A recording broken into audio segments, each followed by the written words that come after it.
Vamos lá, pessoal, vamos começar mais uma Hora do Chico. Hoje nós estamos com um convidado muito especial, que é o José Araújo, que é médium e conferencista também, palestrante. E nós vamos falar sobre mediunidade, sobre os fenômenos mediúnicos, e vai ser um papo bem gostoso. A primeira coisa que eu quero fazer aqui é fazer uma correção, porque no programa passado, quando entrevistei Kardec, ele inclusive está aqui conosco também, vai ter um evento já já com o José Araújo. Então, a primeira correção é o seguinte, é que em vez de Dr. Hernando Guimarães de Andrade, que escreveu Diálogo com as Sombras, foi seu Hermílio Corrêa de Miranda. Tá? Então, Diálogo das Sombras. Foi uma confusão que eu fiz, porque eu estava estudando o livro Reencarnação no Brasil, para fazer uma palestra e terminei me confundindo. Na hora que estava conversando, terminei confundindo. Uma boa noite para você, José Araújo. Boa noite, Wagner. É um prazer imenso estar aqui, né, no seu programa. E boa noite a todos aí que estão na internet aí nos assistindo, nos prestigiando nessa noite. Muita paz para todos. Que coisa boa. Zé Araújo, a gente sempre tem uma curiosidade muito grande em relação à mediunidade. A primeira coisa que a gente sempre tem um cuidado muito grande, principalmente lá no grupo de estudos espírita Chico Xavier, é fazer o trabalho de desmistificação do processo mediúnico. As pessoas confundem muito a paranormalidade anímica com a mediunidade. E uma das coisas que mais vem provocando confusões dentro do meio espírita, porque as pessoas estudam muito pouco, né? Nós devemos considerar que as pessoas estudam muito pouco espiritismo. Simpatizam, terminam frequentando a casa espírita, e porque faz muitos anos que está lá na casa espírita, geralmente as pessoas terminam confundindo os fenômenos. Quando as pessoas os procuram e tal, na casa espírita, essas pessoas dão informações que não são informações que batem com a mediunidade.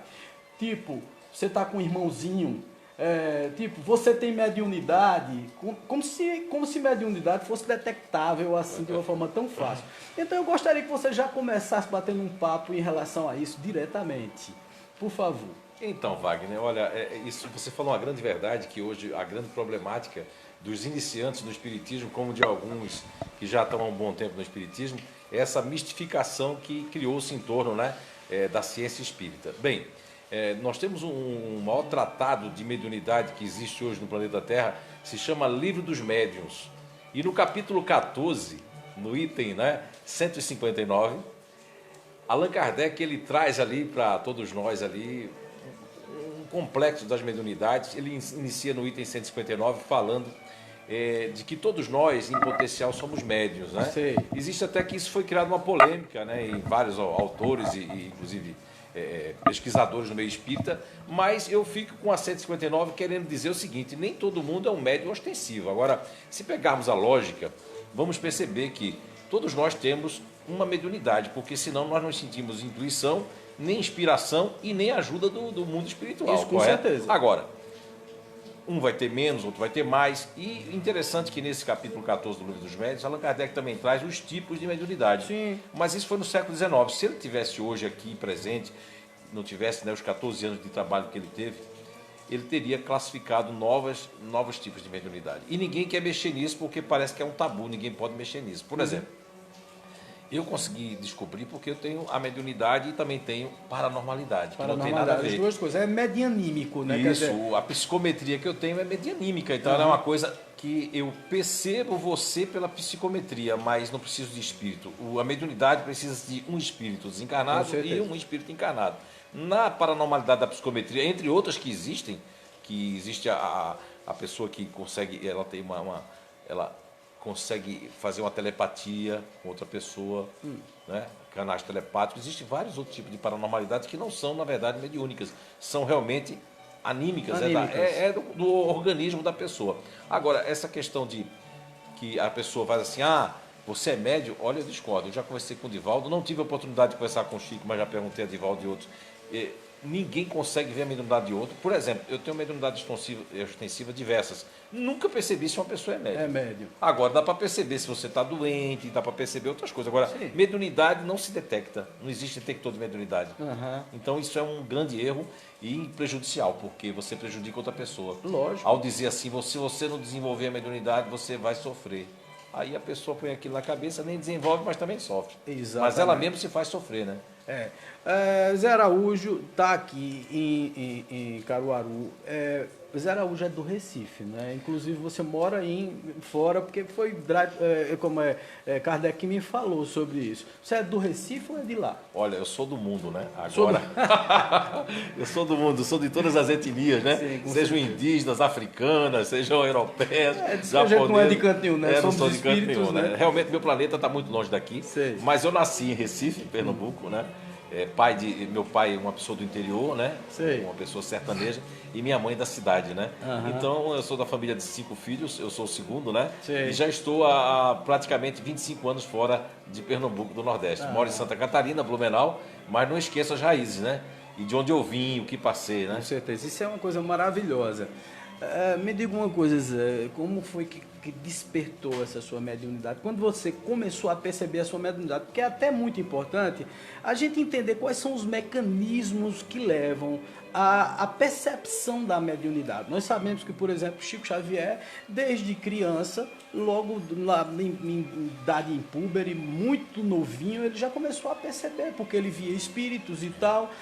O padre tentava tolher a mediunidade dele, o pai também dizia, não, menino, isso é besteira e tal. Mas ele depois se descobriu médium porque ele via, ele conversava com espíritos, ele chegava nos locais e tinha contato com os espíritos. Vários outros médios também têm esse mesmo tipo de sensação, né? De aproximação com os espíritos, com o mundo invisível, o que causa um espanto muito grande. Então eu gostaria de saber de você, como foi que surgiu tua mediunidade, como foi que desabrochou tudo isso em você e que você percebeu que você tinha contato com os espíritos? Então, Wagner, olha, precisamente, eu não posso dizer em que idade, mas eu posso dizer pelo menos o que minha mãe fala, Dona Maria José, Dona Zezé, né? Que aos 9 anos aí eu já tenho um pouco de consciência do que acontecia. Eu estava, uma coisa que é muito interessante, aos 9 anos eu estava com meu irmão, que tinha uns 7, 6 anos, que era o Júlio, que inclusive é pastor da Assembleia de Deus, e eu estava com papel de venda e a caneta escrevendo com a minha mão sozinha, e aí a gente estava discutindo assim, eu dizia para ele que era um boi, e ele dizia que era uma vaca, eu disse, não, mas não tem teta. Sim. E nisso eu conversando e minha mão escrevendo uma outra coisa, que escreveu assim, gato e sapato, não é? Um bicho, gato e sapato, o boi, a vaca e o boi, quem fez, quem foi. Um dia eu mato esse bicho do mato e do couro eu faço sapato. Sei. Quer dizer, aí vinha essas coisas. Depois uma quadrinha. Uma quadrinha. Depois aí veio uns poemas, depois teve uma crônica de 10 páginas que inclusive o compadre da minha mãe levou para a Fafires na época, Faculdade de Letras, e foi até renomado lá isso aí. Depois eu estava no Liceu de Artes e Ofícios com a bolsa, né, que a gente era muito pobre, minha mãe tinha conseguido uma bolsa no Liceu de Artes, e eu estava, e tinha um ditado da Dona Isa ali, né, aí já tenho consciência disso, tinha um ditado, e o ditado antigamente era assim, vou falar e você só escreve quando ela parasse, para ver o que é que se lembrava. E eu estava com minha mão aqui tranquilo, e a menina fez, professor, ele está escrevendo. Eu digo, não estou não, com essa mão. E essa mão estava lá, escrevendo. Saiu o quê? Umas 20 páginas. O nome virou uma peça lá do liceu, que era o Amanhã Nos Pertence. E aí me colocaram no teatro, eu negando que não fui eu, até o final, que não fui eu, e me passando. Então, assim, a minha infância foi muito difícil, porque eu passava como um rapaz doido. Minha família fazia assim, ó, ele é doido. Por quê? Porque eu deixei de andar de bicicleta porque as paredes apareciam na minha frente, eu não pude mais andar de bicicleta, então eu tive uma adolescência muito difícil, né? Porque as pessoas não confiavam em mim, porque eu dizia uma coisa. Eu trabalhei numa loja de roupas, que eu não sei se existe ainda em Recife, era Marçal Roupas, ficava na Rua Imperatriz e a outra na Rua Nova. Eu era estorquista lá, eu tinha 14 anos de idade. E eu contava as calças. E em um determinado momento eu contei 5.000 calças, quando eu fui contar, e depois apareceu mais 5.000 calças. Eu disse, não pode. Mas eu disse, tá tendo. Aí o homem subiu lá e perguntou, quantas calças tem dessa? Eu disse, tem 10.000. Aí eu começaram a dizer, não, ele é doido, porque ele só tem 5.000, como é que ele viu mais 5.000 calças? Aí acharam que eu estava doente e tal. Então eu passei muitos processos assim, né? E quando eu tinha aí já não foi uma quadrinha, isso aí eu já tinha com 15, 16 anos, veio uma coisa que ninguém sabia o que era. E depois, quando eu estou em Portugal como presidente da Federação Espírita Portuguesa, essa crônica veio demais, porque tinha se perdido. Eu lembro que ela existia, mas ninguém deu bola para isso, minha família achava que eu devia ser alguma pessoa. Sim. E veio uma crônica, né? E que lá em Portugal ele assinou, né? Ele não assinou dizendo o nome, mas todo mundo que conhece a vida de Fernando Pessoa diz que foi dele, e que é mais ou menos assim. Se chama Desabafo de um Fugitivo. No cansaço desta vida encontro a fonte de viver. Cansado vou caminhando, sem ter onde me esconder. Mas a morte me procura e fugindo da loucura com minha vida a defender. E escuto toda hora, uma vez bem longe, bem lá fora, e fico sem saber. A loucura quer chegar, não, não pode ser. E essa voz bem longe toda hora diz que eu sou réu. Sim, sou réu. Mas não atirem, eu me entrego. Quer dizer, coisas que eu não tinha condição de escrever. De escrever, assim, de colocar no papel. Gente, só para que a gente enquadre, né? Kardec catalogou mais ou menos uns 50 tipos de médios e mais de 80 tipos de variações de mediunidades, de fenômenos mediúnicos, né? O seu se enquadra na escrita direta ou escrita mecânica? Escrita mecânica. Né? Escrita mecânica, né? E também eu tenho a questão de... Escrita mecânica de várias formas, né? Já aconteceu espelho, de cabeça para baixo, na mão esquerda e direita eu não tenho coordenação motora nessa mão, né? Sou totalmente destro. E também já aconteceu ectoplasmia pelos ouvidos, pelas narinas, pelos olhos, então, né? Fenômeno de materialização, E também aconteceu bastante fenômenos de efeitos físicos mesmo, né? De bater janela, porta, em lugares que não tinha ventilação nenhuma. E outras que também é a questão da clarividência, né? E a vidência também, espontânea, quando eu não quero ver, eu vejo os espíritos, né, toda hora. Já aconteceu um caso que eu estava no Viracopos, antes dessa reforma toda, estava como empresário, que eu sou coach, né? A vida profissional, e nós estávamos, era de madrugada, e lá sofria-se muito em Viracopos, a gente ficava lá, demorava para chegar os outros voos, e estávamos lá, de repente eu comecei a fazer assim, o diretor disse, mas para que você está acenando que não tem ninguém? 5 pessoas estavam acenando para mim, eu disse, não, eu só estou vendo minha mão, como é que está aqui, o que está acontecendo aí. De novo, ia ser de doido. Né? Olha, muito interessante, porque a mediunidade ela tem esses tipos de coisas e tal. E o fenômeno mediúnico, principalmente o fenômeno mediúnico, chama muita atenção nos efeitos poltergeist. Você falou aí um ponto que eu acho muito interessante. E que muitas vezes a gente vê assim, pastores, padres, naturalmente respeitando todas as religiões, como nós sempre respeitamos, mas nós vemos assim, o pastor, o padre, ele vai lá para aquela casa onde está havendo o fenômeno poltergeist. Ele entra e o espírito faz gato e sabe quando existe o espírito, né? Porque pode ser produzido animicamente pela pessoa, através da sua estrutura psíquica e tal, ele pode produzir aquilo ali animicamente. Mas aí a gente nota que o padre entra, leva pedrada. O pastor entra, leva pedrada. O espírita entra porque vai e conversa numa boa. O espírito termina levando a coisa numa boa e termina conversando o espírito sei lá, mudar o hábito, mudar a questão. A gente escuta muito Clóvis Nunes falando sobre isso, né? E Clóvis é um estudioso, um pesquisador nessa área. Já aconteceu contigo alguma coisa desse tipo, de você ir em algum local e acontecer algum fenômeno poltergeist? Então, quando você falou em Clóvis, eu me lembrei, você falou em poltergeist, me lembrei do Dr. Hernando Guimarães Andrade, que eu não tive a honra de conhecê-lo como pessoa, mas sim psicografia como espírito. E eu fui para São Paulo para conhecer a doutora Suzuko, que muito agradecida por uma psicografia que eu havia recebido no ano de 2012, que falava detalhes da vida deles, eu nunca tinha nem conhecido ela. E aí eu fui a São Paulo e aí quis fazer uma visita para abraçá-la. E era dia dos namorados. Quando eu desci com o Roberto Oliveira na altura da questão, e ele foi no meu ouvido, doutor Hernandes, assim, eu preciso de um favor seu. Eu preciso que você fale umas coisas com a Suzuki. Eu entrei e tudo, mas eu nem me toquei que era dia dos namorados. Né? Ele disse assim, você vai pegar na mão dela, eu fiquei todo envergonhado. Vai botar a mão em cima da mão dela e vai dizer umas coisas para ela. E depois eu conversei com ela, não me lembro o que foi, porque apagou-se da minha mente, mas ela ficou muito emocionada. E lá ela foi pegando e dizendo para o Roberto Oliveira as coisas, e teve um momento que ela pegou num negócio de poltergeist, e ela disse um nome que não era o nome, e ele disse assim, doutora, desculpe, doutor, que ele está dizendo, que o nome que você está dizendo não é... Ele disse que isso aí é parapirogenia. Parapirogenia. Aí ele conceituou ela, meu Deus, aí ele através de mim, dizia as coisas, a gente numa clara evidência ali e conversava. Né? Clóvis Nunes teve no Forebru, lá em Blumenau, e segundo ele foi para me investigar. Ele ficou até às 3 horas da manhã, não sei eu, investigando tudo, observando tudo. E ele teve a oportunidade, depois que voltou a segunda vez, que criou-se ele viu que era um trabalho muito sério, ele viu que eu também tenho a mediunidade de xenoglossia. Xenoglossia, que é... mediunidade mesmo, porque o fenômeno de xenoglossia, gente, para a gente entender, pode existir a memória extracerebral, que é você se lembrar de outras encarnações. Mas no caso ali, eu escrevi em línguas que eu não conheço. Por exemplo, o francês, foi um padre, um biólogo francês escrevendo para o padre Brin, E pedindo para... Olha, só escreveu porque Clóvis Nunes estava lá e escreveu em francês na frente de todo mundo filmado. Não sei uma letra em francês, a única coisa que eu sei em francês é merci. Né, como vou salvar, só isso. Mas em que eu aprendi agora há pouco com a minha filha, faz uns 2 anos. Isso está lá na internet, que é uma psicografia em francês. Quem leu a psicografia aqui, estava lá presente, que ninguém nem sabia que ele falava francês, foi o doutor Nepreto Pérez, que leu, né, a psicografia, que é um recado, inclusive, que manda para o Padre Brim lá na França. Sei. Também teve assinatura em hindi, é um idioma que é garrancho, você não tem como escrever aquilo. E uma assinatura do Remendanath Banerjee, né? Sei. Em hindi, né? Aí é aquela história, é realmente a xenoglossia. Por quê? Porque é o fenômeno mediúnico, ele está recebendo a mensagem do espírito e transmitindo para o papel que o espírito está ditando para ele, está colocando para ele. Ou então até segurando a mão dele, porque como é mecânico, segurando a sua mão. É muito importante, gente. Eu estou explicando aqui de forma mais detalhada, porque é tão importante a gente saber de como é que os fenômenos acontecem e o que Kardec catalogou na época da codificação espírita. Fundamental que a gente explique essas coisas, não é? E esse caso aí de xenoglossia foi vindo aqui em Natal, o Clóvis Júnior veio.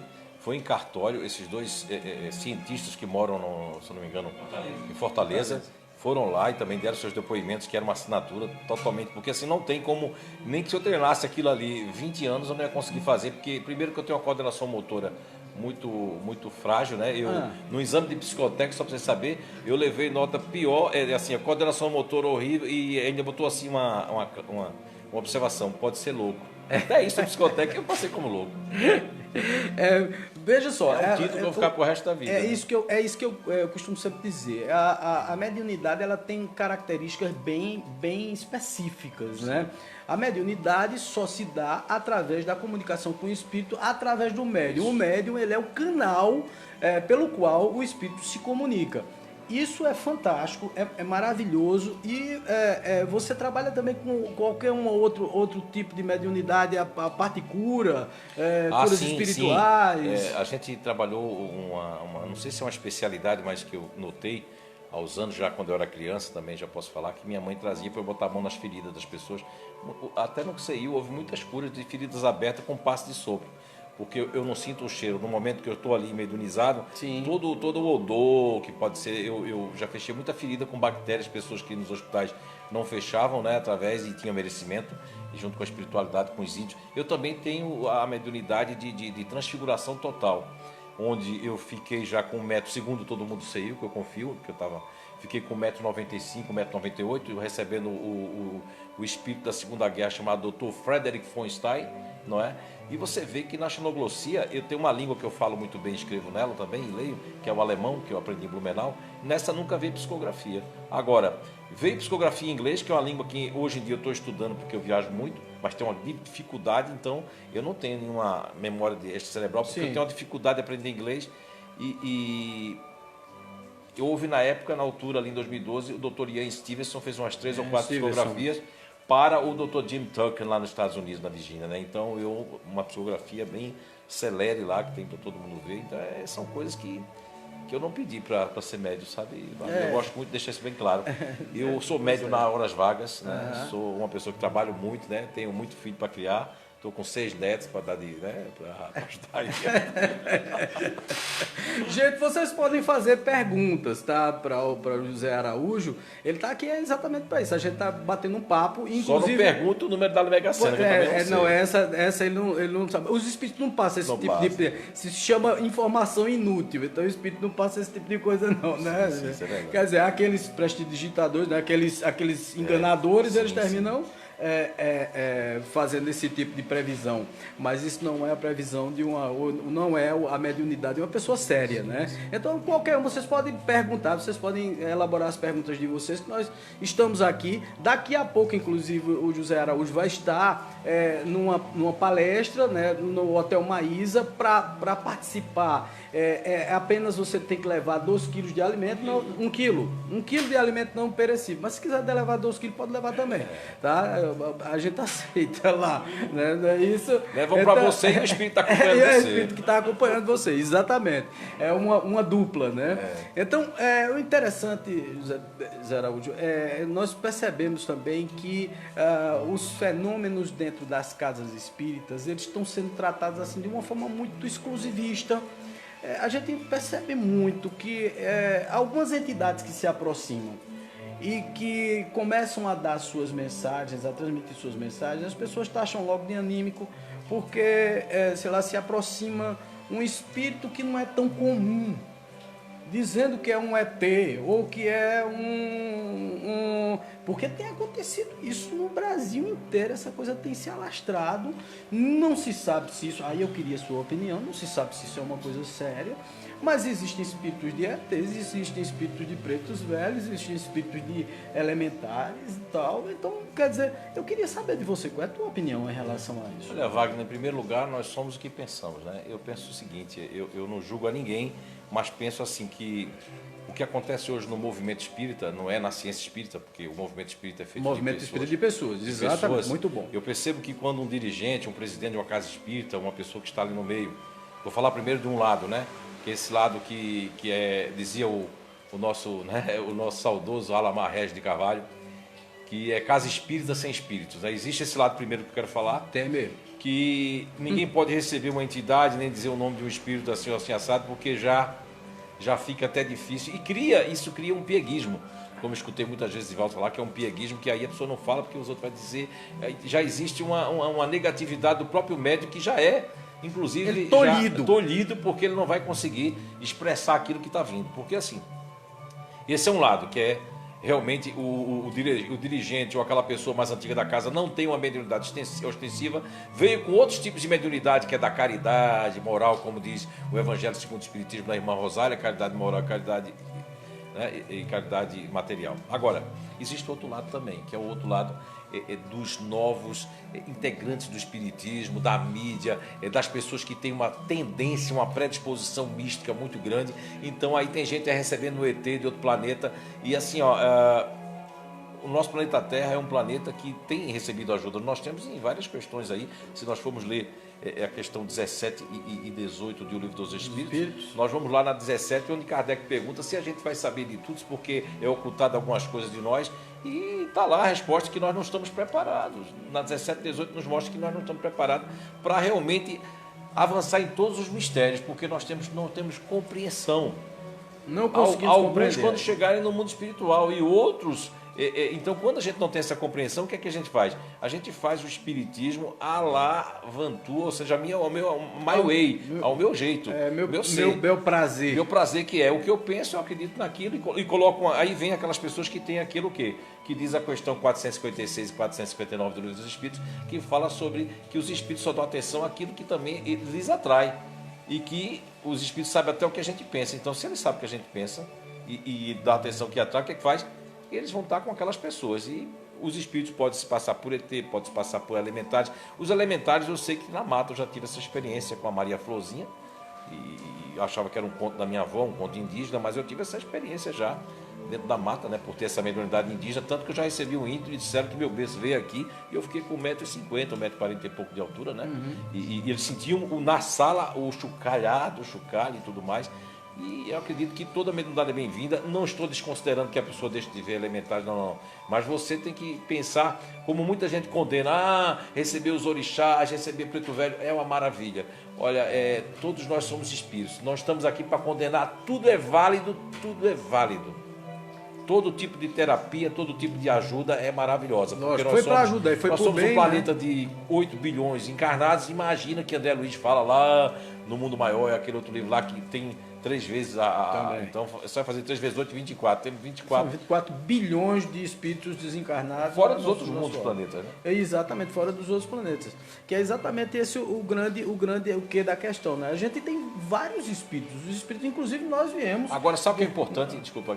O importante nisso que você me fez a pergunta não é nem o que eu acho, é o que eu acho que se deve ser feito.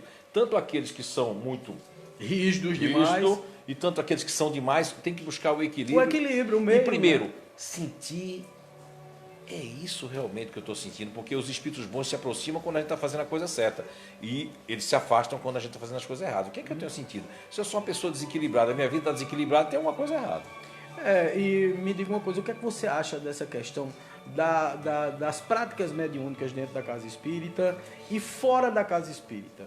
Veja, algumas pessoas falam muito que para ter qualquer contato mediúnico, você precisa estar dentro da casa espírita, exclusivamente na casa espírita, porque é um lugar controlado, um lugar onde existe um domínio e tal. Existem exceções. O que é que você acha? Wagner, existem exceções. O CI, que hoje tem 19 anos, começou na cozinha da minha casa. Pois. A minha filha fica presa lá num quarto, a Débora, e a gente fazia o quartinho, que era o quartinho lá, virou a mesa mediúnica, a sala de passe, a sala que era nossa, nós não tínhamos salas, era cheia de cadeiras para a gente começar a fazer. Então ali, e a segurança é porque precisava, segundo a espiritualidade. Agora, não se recomenda uma pessoa que tem uma casa ou duas ou três, porque às vezes a casa espírita é uma questão de sintonia. Se você não sintonizou com nenhuma casa, você tem uma mediunidade, você se propõe a que sua casa se transforme numa oficina espiritual da espiritualidade. Você está bem, você realmente não tem crianças com que tenham muita mediunidade que vai prejudicar elas, e você vai estar fazendo um evangelho, uma corrente para todo mundo, não vejo mal algum. Agora, se você vai fazer uma desobsessão na sua casa, aí o negócio já complica, porque aí já é uma coisa mais pesada que precisa também de trabalhadores, né? Energias tanto densas, que somos nós aqui encarnados, como energias também mais sutis, né? Dona Risonete, que é minha queridíssima Risonete, que sempre está conosco aqui. É uma senhora que tem 82 anos de idade, viu? É uma pessoa, uma das pessoas mais felizes, mais alegres, contentes e de bem com a vida que eu conheço na minha vida. Ela, por si só, ela já é uma terapia, né? Então, quando ela vem para cá, desse dia eu vou pagar ela para ela vir aqui, para poder a gente... né? Porque ela é uma pessoa que tem um alto astral fantástico. E ela pergunta uma coisa muito interessante. Ela está muito curiosa, né? Sobre o espiritismo. Ela entrou agora há pouco, é católica ela, né? Mas tá estudando espiritismo assim, avidamente, o tempo todinho, olhando os livros espíritas, estudando. E ela pergunta aqui como distinguir um pesadelo de desdobramento. Eu acho que ela quis dizer sonho do desdobramento. Bom, o que é que você acha? Então, minha querida, olha, minha querida jovem aí de 82 anos. Pois né? e é mesmo, é uma jovem mesmo. Olha, o pesadelo, como distinguir um pesadelo de um sonho, de um desdobramento, não é tão fácil, né? Na questão 400 até 412 de O Livro dos Espíritos, Allan Kardec, ele faz, desde a 400 até 412, todo um trabalho ali voltado ao sono e os sonhos, né? Então, nós misturamos os fragmentos do dia a dia, porque o nosso cérebro não comporta viver duas vidas simultâneas, a vida espiritual, astral e a vida física. Mas se sabe que muitas pessoas, inclusive no seu caso, têm uma sensibilidade. Se houvesse treinado a outrora, ia fazer maravilhosos desdobramentos. Então, nesse caso ali, foi um desdobramento desagradável e que, como foi desagradável, é tido e obtido, né? E generalizado como se fosse um pesadelo. Mas isso só foi para uma amostra, porque a vossa pessoa é boníssima, sabe disso, que deu mais do que tirou dos outros, né? E a alegria contagia todos nós. Mas não vai haver outros pesadelos, não. Vai haver agora sonhos. Só sonhos. Isso é que é bom. A gente falando de desdobramento, é inevitável falar de apometria, né? A técnica apométrica para você, o que é que você acha da técnica apométrica? Essa coisa de a gente trabalhar com os cursos, com técnicas para conversar com o mundo espiritual e principalmente saber lidar com alguns tipos de espíritos que às vezes não colaboram e tal. O que é que você acha desse tipo? Olha, eu não posso falar muito, Wagner, porque eu seria uma pessoa julgadora, né? E eu procuro nunca julgar ninguém, mas eu tenho pessoas lá do CEAM, que é em outra cidade chamada São João Batista, palestrante, que inclusive na época, segundo ele deixou a maçonaria, que ele chegou o grau lá muito alto, porque ele ia lá no centro espírita e tudo mais. Já tive na maçonaria também, já dei palestra lá, a convite, muitos anos eu não me neguei, mas não cabia agenda. Não achei nada daquilo que disseram, achei uma coisa que é a crença deles. E fui muito bem atendido, teve um lanche maravilhoso depois, dei uma palestra lá sobre a arqueologia do ser. Eu sou maçom. E me senti muito bem. E o Júnior, ele foi lá na apometria. A apometria que eu conheci, mas de muito tempo atrás, ela tinha uma coisa mais equilibrada. A de hoje, segundo as pessoas me falam, também não posso julgar, que é a questão desse desdobramento. Eu, como psicometra, assim, sei que para você pegar uma pessoa acordada e tirar uma parte da outra pessoa para você, isso pela lei da física, né, que eu sou estudante da física quântica e pela lei da física. Eu já perguntei a espiritualidade, eles nunca disseram para mim que é ruim, que é bom, porque o espírito que isso é isso é um espírito louco. Ele só diz assim, a lógica, procure a lógica. Porque eu já perguntei, questionei a espiritualidade, sou daquele, se quiser, eu sou médium, mas eu também pergunto a eles. Sim, muitas vezes não obtenho resposta, mas eu pergunto. Eu digo, queria saber tal coisa, porque as pessoas me fazem essa pergunta em todas as entrevistas. Eu só sei o seguinte, a apometria está fazendo bem, continuem fazendo bem com a apometria, continue com a terapia. O reiki eu sempre digo, e a apometria vieram para um público que não vai para a casa espírita. Então Deus ia desamparar esse público? Pois é. Pense bem sobre isso. Principalmente as desobsessões através da apometria têm feito maravilhas em algumas casas, sim. Inclusive em casas espíritas, né? No espiritismo a gente tem muito essa questão de, às vezes, afastar certas coisas e colocar rótulos, né?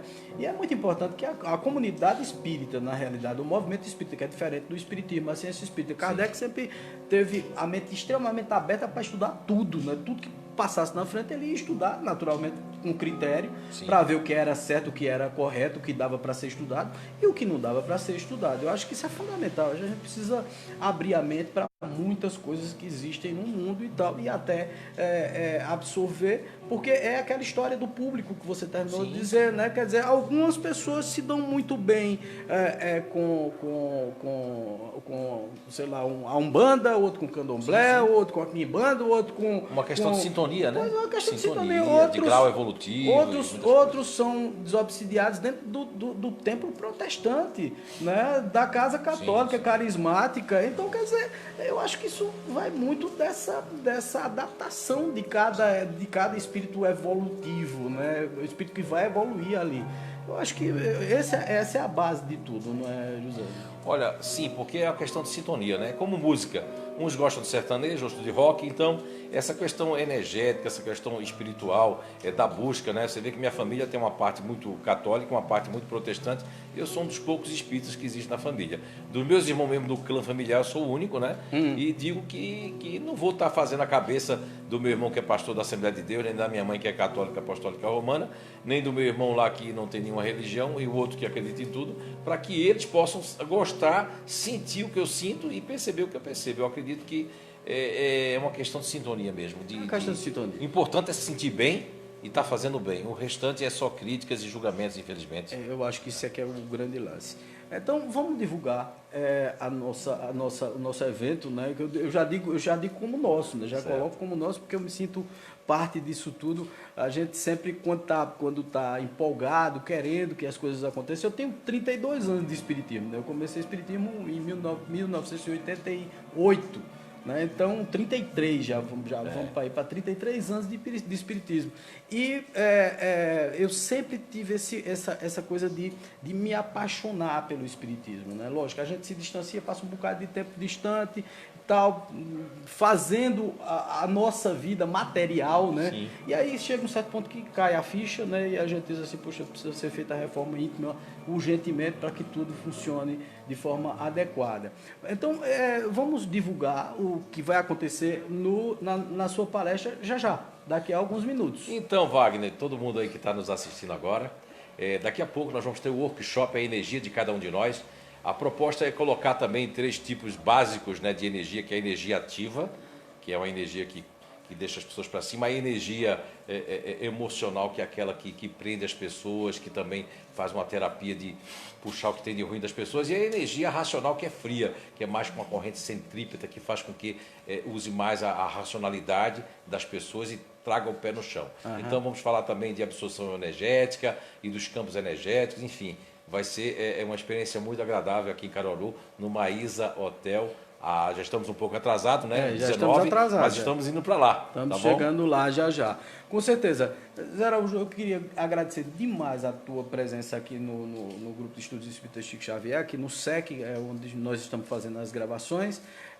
Dizer que o programa A Hora do Chico está sempre aberto para você, para a gente conversar, para a gente bater um papo e, naturalmente, da onde você estiver, a gente tem condições de lhe entrevistar, né? Não precisa você estar aqui presente fisicamente, no outro local a gente já tem como te entrevistar também, tá certo? Então, eu queria agradecer demais a tua presença aqui e dizer que foi um papo muito gostoso, muito agradável E é sempre muito bom a gente conversar com pessoas com a cabeça bem aberta para poder falar sobre mediunidade, falar sobre espiritismo, falar sobre a vida espiritual. Então, Wagner, quem agradece somos nós, né, eu e essa equipe espiritual que está aqui, e dizer que foi um prazer enorme estar aqui também, né, na hora do Chico aqui, e que Papai do Céu possa nos abençoar e que possamos, a partir desse momento, então, deixo como mensagem, não vamos julgar a ninguém, e se nós temos uma crença, um jeito de pensar, deixa as outras pessoas pensar do seu jeito. Com certeza. Isso também é amor, muita paz.